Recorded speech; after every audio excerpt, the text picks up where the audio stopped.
onco-nephrology session, and it's really a pleasure to have the other view from the MDT or the multidisciplinary team. And we are privileged to and honored to have Professor Omar Abdelrahman Fahmy, Professor of Internal Medicine and Hematology, Cairo University, to give an insight about a hematologist perspective of these paraproteinemias and plasma cell dyscrasis and all related issues from their perspective, which is a perspective mainly of treatment. We know that we meet the patient, we usually diagnose the patient, we send them to the hematology to complete their life story. Professor Omar, تفضل.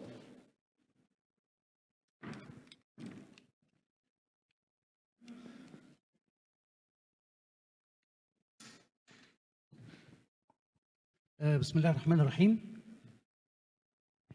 Thank you so much, dear chairperson. I'll go immediately to the core of the lecture because I know very well that we are far behind. So the topic of my talk is.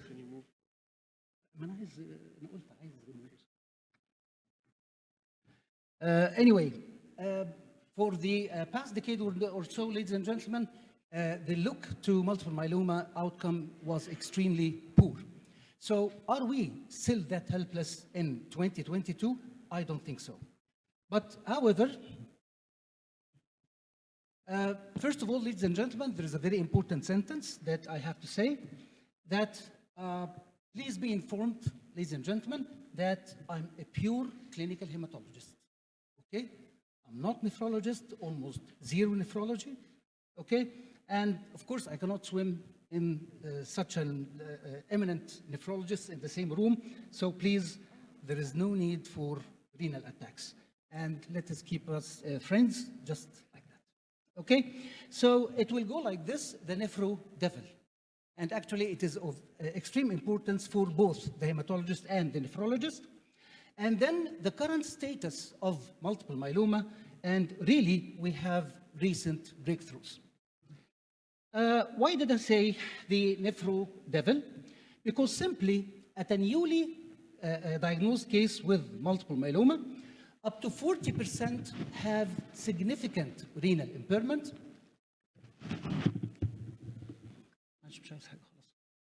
10 to 15% they have 10 to 15% requiring dialysis, and about 1% already progressed to chronic renal disease. So any kidney function is correlated with the myeloma cell burden. And multiple myeloma plus AKI, definitely the whole outcome will be very poor, even with the very, very novel treatment in myeloma that I'm going to show you, because there is a breakthrough in the treatment of myeloma. So can we predict, is the kidney going to be affected in any patient with myeloma early in the disease before the complications will happen? The answer is yes. And actually, just last month, it has been shown that the transgene 2 is a very good biomarker to early predict a renal insult in multiple myeloma. What is transgene 2? It is a potential marker for kidney fibrosis and kidney injury. So it is also emerging very potential marker for oncogenesis and involvement of other cancers. This very study included 126 patients, and the conclusion was high serum transgene 2 is definitely associated with poor kidney function, even on the long term with worsening of renal impairment. What's the current status of multiple myeloma? Actually, the 5 years overall survival indeed tremendously improved, so that by 2012, the 5-year survival is 45%. And since then, or even before, more than 13 therapies had been developed for the treatment of myeloma, and all are FDA approved. And then the improvement progressed. So that in 2021, the NIH reported that the estimated number is around 35,000, among whom around more than 12,000 will die. And by the way, this is not at all a big number of mortality. We are talking about multiple myeloma, which represents 35.5% only. And I'm saying only because, again, this is multiple myeloma. And by the way, it was 40% in 2020. This difference is not that small at all. So, believe it or not, now, the 5-year overall survival in patients with multiple myeloma is more than 55%. Now, what's your first reaction, ladies and gentlemen, to this silly question? Do you like chemo? I'm sure that this will be the reaction if you are an adult, and this will be your reaction if you are a pediatric. So, the routine multiple myeloma treatment from the chemo point of view. First of all, we do induce remission by induction of disease remission. Almost now, no chemo. No chemo for the induction. Then, in first complete remission, you have to go for an autologous transplant. Of course, all is chemo. And then the very important, recently introduced, the maintenance therapy of multiple myeloma. And this maintenance therapy, essentially oral. And why do I do the maintenance therapy? On the hope or on the dream to turn myeloma into a chronic disease. Well, a word of wisdom is that when fighting a killing monster, please do your hardest weapon, not only a hard one. Now, what do we have as novel agents in the treatment of multiple myeloma? Actually, there is a breakthrough in the treatment of multiple myeloma. Now, we have the proteasome inhibitors playing on the proteasome, and such as bortezomib, carfilzomib, and ixazomib. And then the IMiDs, or the immunomodulators, playing between the T cells and NK cells and the tumor cell, such as thalidomide, lenalidomide, and pomalidomide.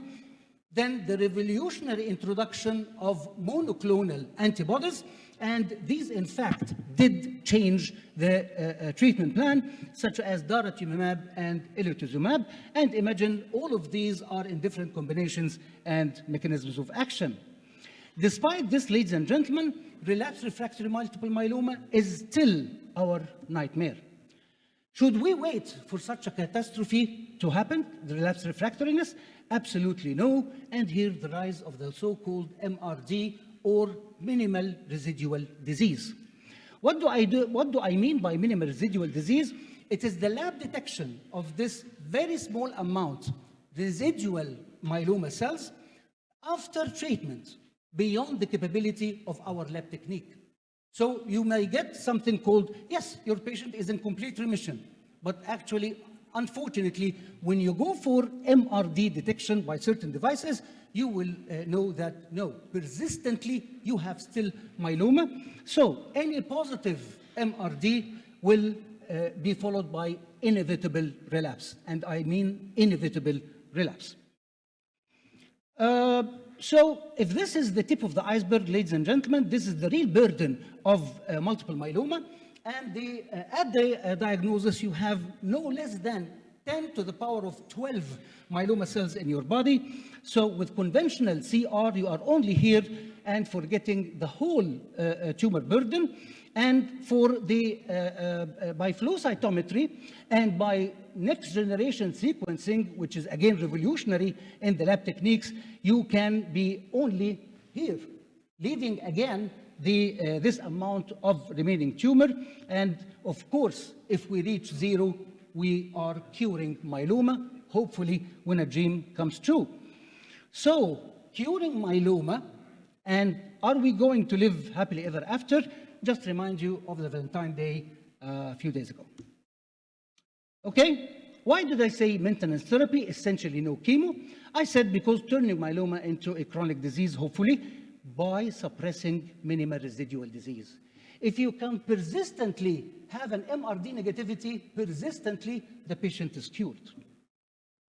Sensitivity does matter, ladies and gentlemen. It can be done by NGS, next generation sequencing, the most sensitive.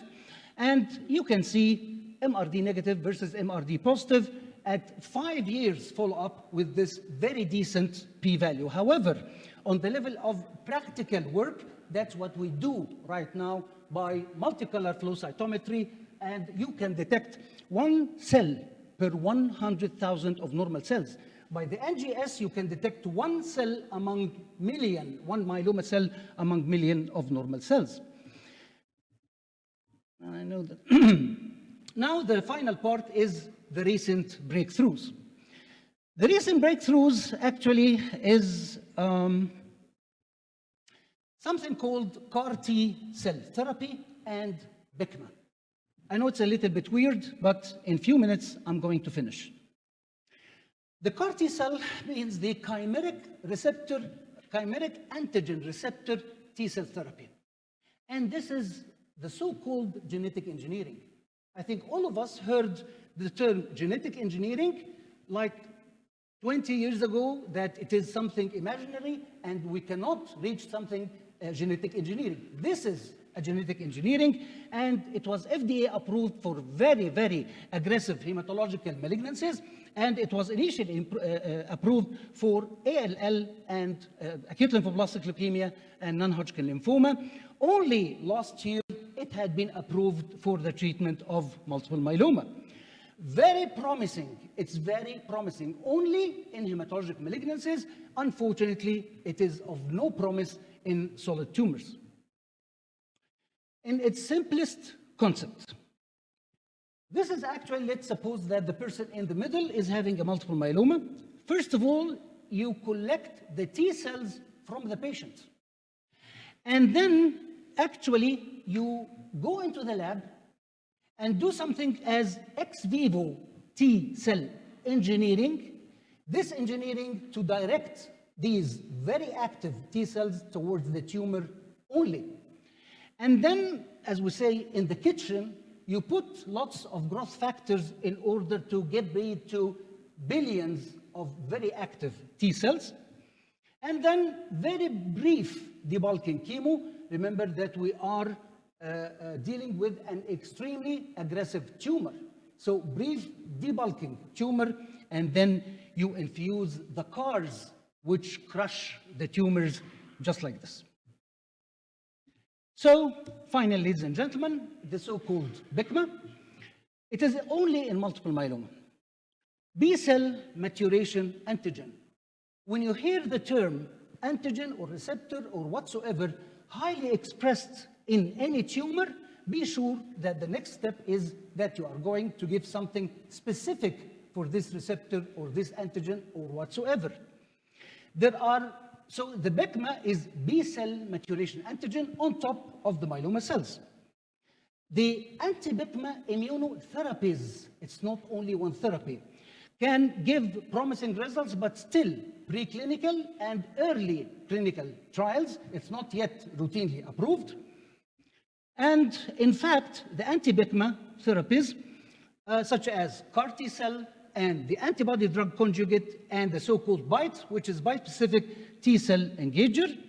And in its simplest form, this is, ladies and gentlemen, the mechanisms by which the BCMA work. So these are the myeloma cells, or the light blue are the BCMAs, the antigens. So we can hit those BCMAs by what I called the so many mechanisms, such as the CAR T cell, ADC, and BiTE, which is the BiTE-specific, attacking BCMA with different weapons. Bottom line and conclusions. This is always my favorite bottom line. And in conclusion, ladies and gentlemen, first of all, multiple myeloma remains an incurable disease. Still, relapse refractory myeloma is a very tough situation. However, the tremendous improvement in the treatment is definitely very promising.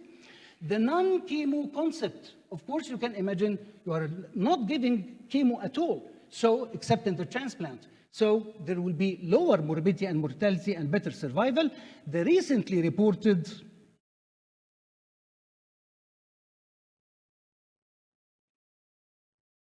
The recently reported 5-year overall survival is definitely, and the rise of MRD, as you saw, is extremely promising. So, to the final sentence, who knows? in the near future, 11 heroes may beat 11 myelomas. 11 heroes may beat 11 myelomas. Actually, there is one brother in the room who came from Senegal. You are most welcome. We are always brothers, especially in the football. Okay, so I took the permission from you to give the slide. 11 heroes may beat 11 myelomas. What do I mean by that? The 11 myelomas. Okay, but they defeated us, actually. But after 2 months, we are going to meet them again. So hopefully, these are going to be the 11 heroes. And with that, I come to the end. And thank you very much.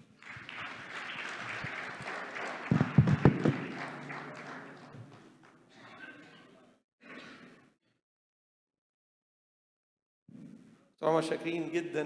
very nice presentation and very peaceful الحقيقة. وحضرتك هتشوف ان النفرولوجيست are kind and peaceful creatures يعني. والجمعية المصرية لأمراض الكلى بتقدم لحضرتك الدرع ده.